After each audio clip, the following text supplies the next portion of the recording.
DreAllDay.com. What's up, everybody? It's Dre Baldwin, Dre All Day.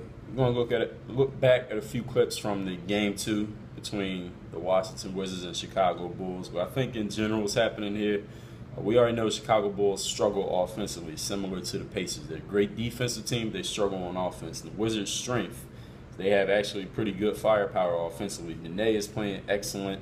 They got Gortat also, and John Wall and Bradley Beal overmatch the Chicago Bulls backcourt. Jimmy Butler's he does a great job defensively, but I think as long as Bradley Beal and John Wall can continue playing explosively, attacking the paint and hitting shots from the outside, the Wizards can win this series, but they definitely have to go and win at least one of these 2 games back home in Washington. That's imperative. Bulls are a great defensive team, as we all know, but if you watch this possession, you see every Wizards player touches the ball. Look at all the screens they're setting for each other. Look at the quick ball movement and quick passing.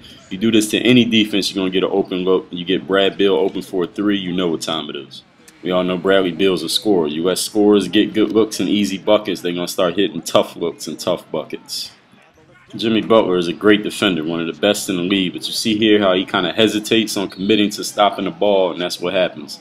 When your man does not stop the ball on a 2-on-1 or 3-on-1 or 3-on-2 break, you keep the ball until that defender commits to you, and when he commits, there'll be a lane for a pass. There's no need for a pass because Jimmy didn't commit to it. Brad Beal takes it right into his chest, and you see what happens. And you see him and John Wall, the emotional leaders of this team and also the talent leaders of this team. As they go, this team can win if they can have a team like the Pacers, who seem to be collapsing right now in the playoffs. I think the Wizards players like playing with each other. Look how quickly the ball moves, and they get it to the right guy, and you know what he does when he's open.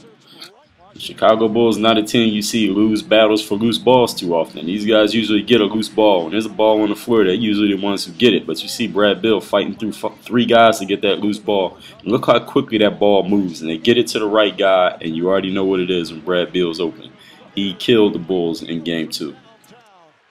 Joakim Noah, top 5 MVP candidate this season, one of the best defenders in the league, great energy guy. He's a great guy to have on your team, the guy you hate to play against. But Joakim Noah should not be throwing post-entry passes. He is not a guard, nor is Jimmy Butler a great post-offensive player, and he should not be the one receiving the pass. So why the Bulls are running that play with less than 2 minutes to go in the 4th quarter, we will never know. Brad Beal passes the Nene up top. Look at the screens. Look at this hesitation move. A great move to freeze the defense and a soft floater over the top. 2 points. Again, here at the end of the 4th quarter, where we ended up going to OT, you got a jump ball between Nene and Taj Gibson. The Bulls are a team you usually expect to win 50-50 situations, like a jump ball, like a loose ball. But the Wizards actually won this. They ended up not ending the game here in the 4th quarter. But it's just interesting to me. It seems like the Wizards are bringing the fight to them instead of the other way around. As I mentioned before, great thing about this team, I feel like they like playing with each other. Brad Beal is the hot hand in this game. He's their best shooter. He's been hitting shots all game. It comes down to the last shot. You got to remember, Nene is a star player. He's got a big contract. Gortat's had big contracts. John Wall was an all-star this year. We get down to the final shot. They get a ball to Brad Beal, the 2nd-year guard, and I don't think anybody had a problem with that. They all supported that, and that's the thing I don't see on the Pacers, a team. It seems like there's a confusion of leadership up there. Some guys who think they should be getting the ball more than they are.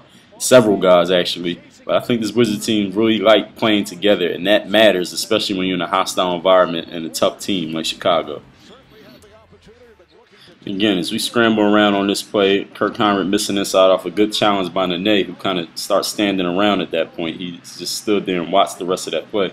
Eventually, the ball gets back around to Joakim Noah. I don't think the Bulls knew what they were running at this point. And again, why is Joakim Noah throwing post-entry passes, and why is he throwing it to Jimmy Butler? Game over.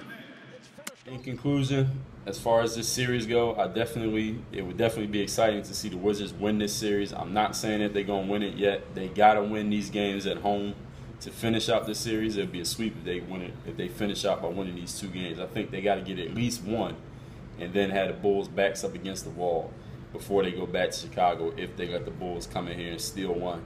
Bradley Beal and John Wall must continue to dominate. They got to get into the paint. They got to keep hitting shots from the outside. Nene's got to keep doing his thing. He's doing great against Joakim Noah. They got to rebound. Can't give up offensive boards. Just keep attacking the Bulls' defense and keep shutting them down on offense. The Bulls are anemic offensively, have been all year. Keep doing that, and I think the Wizards can definitely win this series. Work on your game. Dre all day.